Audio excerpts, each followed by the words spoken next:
your flag.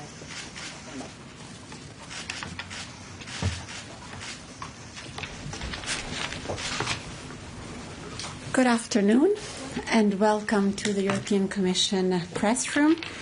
Today, President von der Leyen and President Prabowo Subianto of the Republic of Indonesia reached a political agreement on the Comprehensive Economic Partnership Agreement.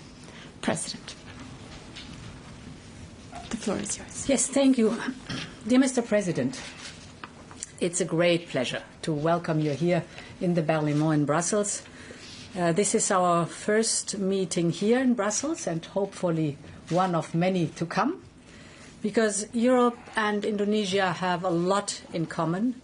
We are both vibrant and diverse democracies. As a matter of fact, we found out that Indonesia's national motto is unity in diversity.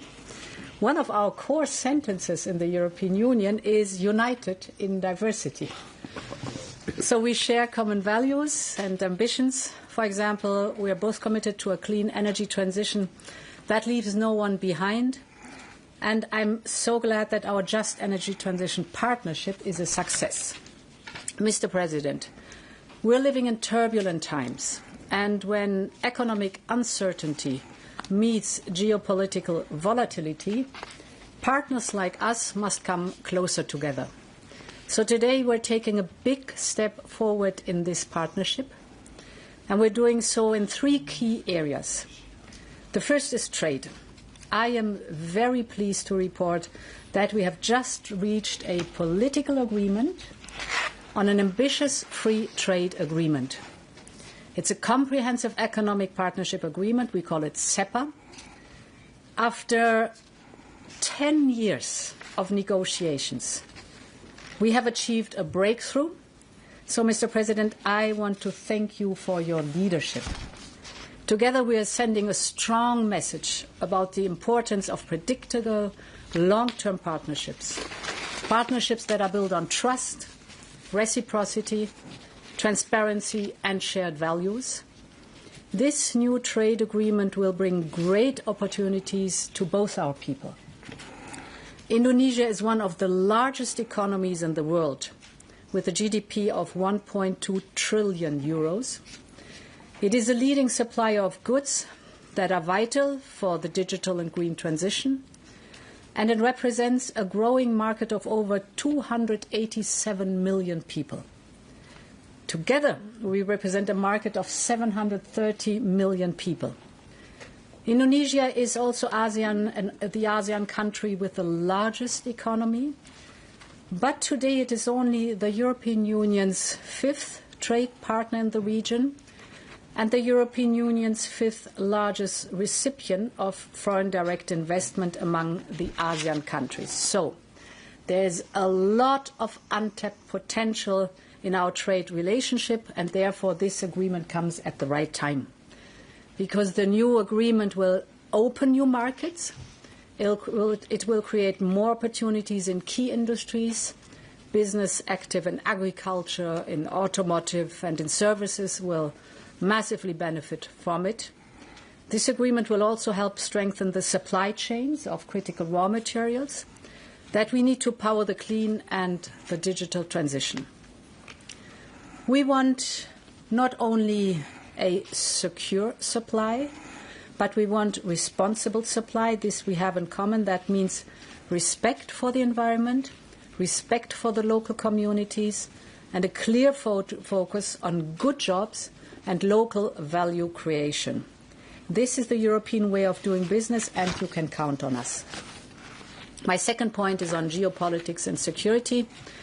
In times of global challenges like these, partners must strengthen their ties.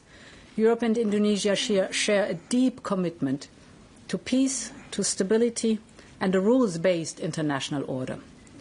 So today we discussed raising our relationship to a level of a strategic partnership.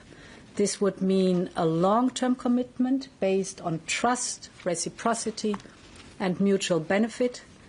And it would complement the important work we are doing together as part of the EU-ASEAN relations. So we've launched the discussion, and I sincerely hope we'll reach this important milestone together. My third and last point is on the connection between our people. They should be the first to benefit from our stronger ties. So I'm pleased to announce that the European Commission has adopted a decision on a visa cascade. It means that from now on, Indonesian nationals visiting the European Union for a second time will be eligible for multi-entry Schengen visa. This will make it easier to visit, but also to invest, to study and to connect. In short, we're building a bridge between our societies. Mr. President, thank you again for coming. The message we send today is powerful and clear. In hard times, some turn inwards towards isolation and fragmentation. Europe and Indonesia are choosing a different path, one of openness, partnership and shared opportunities. Now I look forward to swiftly concluding the free trade agreement. You are always welcome here, and you can count on Europe. Thank you very much. Thank you, Your Excellency, Madam President Ursula von der Leyen, President of the European Commission, distinguished delegates, ladies and gentlemen. First of all, it's a great honor for me to be here, to be received by the European Commission, and I would like once again to apologize for visiting you on a Sunday. I know this is a very out of the ordinary, so this is a really great honor that you give me, and also a great sacrifice, but I think this also shows the importance that we attach to the relationship between Indonesia and the European Union. I would like to say that today we have achieved a breakthrough.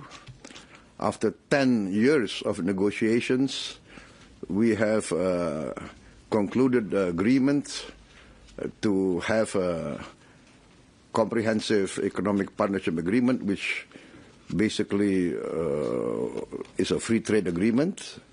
We have achieved many agreements, basically that we will accommodate each other's economic interests, and we find them basically mutually symbiotic. Europe is a leader in science, technology, finance. We have critical resources. So the partnership between Europe and Indonesia, Indonesia also being a large part of ASEAN, I think this will be very important contribution to economic and geopolitical stability in the world. We consider Europe to be very important for us. That's why we would like to see more European presence and more European participation in our economy. And I'm very happy to see our respective ministers and commissioners achieving, I would say, strategic breakthroughs. So that basically we have no item of disagreement between EU and Indonesia, right? That's basically the conclusion that we have today. So I'm very happy. I think in this era of instability or confusion, I think we are setting a right example. Yeah. Once again, please be assured that we in Southeast Asia, especially Indonesia, we really consider Europe to be very important in providing global stability. Europe is still, in our opinion, a leader in many aspects of modern life. We still look towards Europe. Maybe not many of us would like to admit it openly, but I am here. I admit openly we would like to see a stronger Europe, and we want to work with Europe.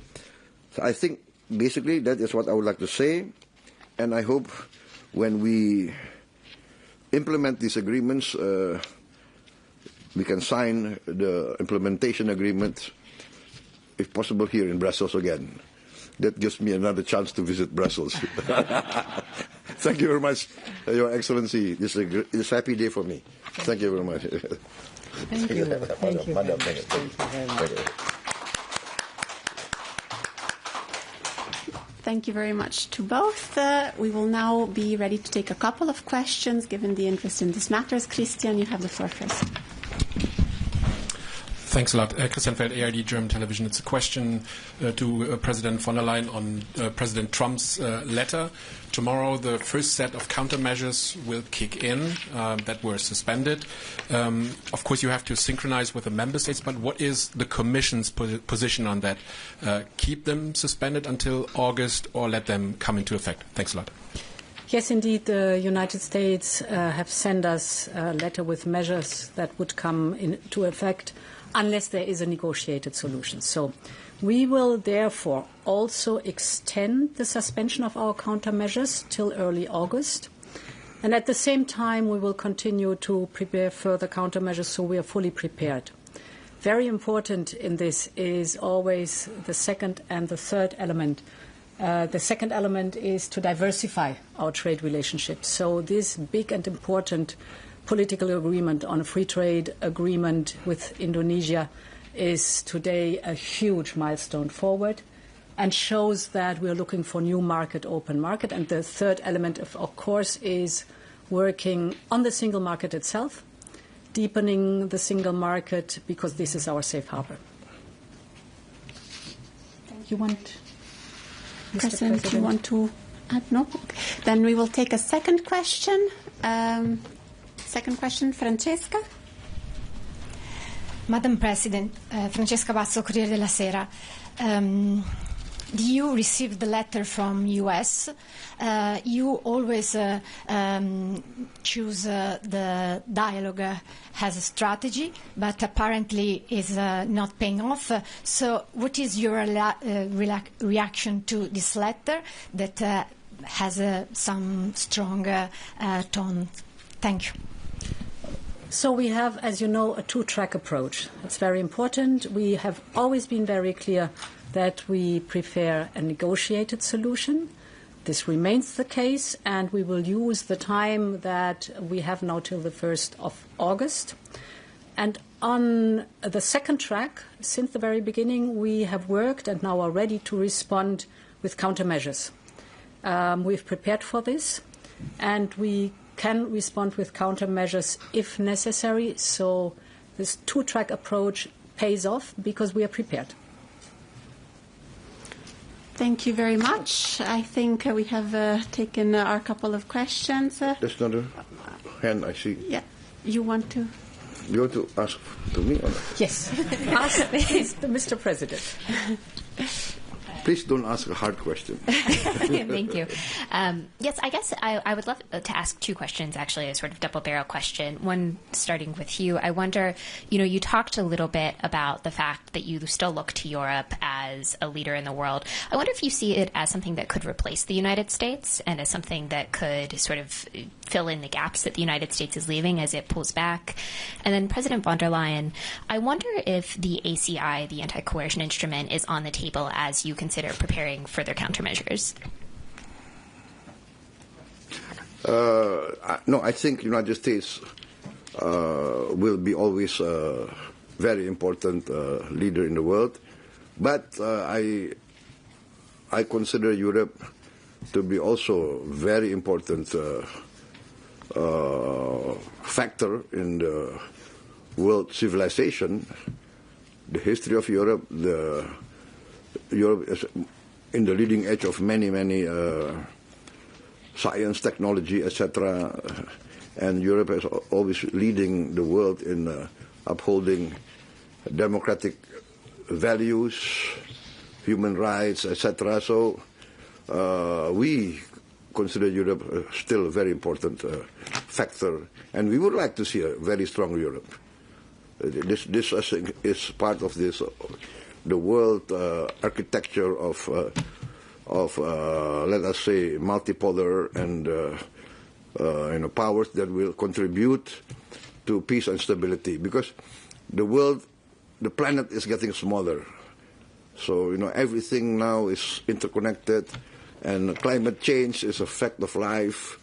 Environmental impact of industrialization is a fact of life. So the planet getting smaller. We need a strong powers that contribute to peace and stability, and we consider Europe to be very important. Yes. On your question, as you know, we have prepared and agreed on a first list of countermeasures. We have developed a second potential list of countermeasures that is by now agreed to, and the ACI is created for extraordinary situations. We are not there yet. This is very important. This is now the time for negotiations, but this also shows we are prepared for all eventual scenarios. So, Mr. President. Thank you very much, Madam. Again, thank you very much. Very glad about Once that. again, I apologize, Sunday. No. I apologize to all of you. Thank you, Mr. President. Thank you. Have a nice afternoon. Goodbye. Bye.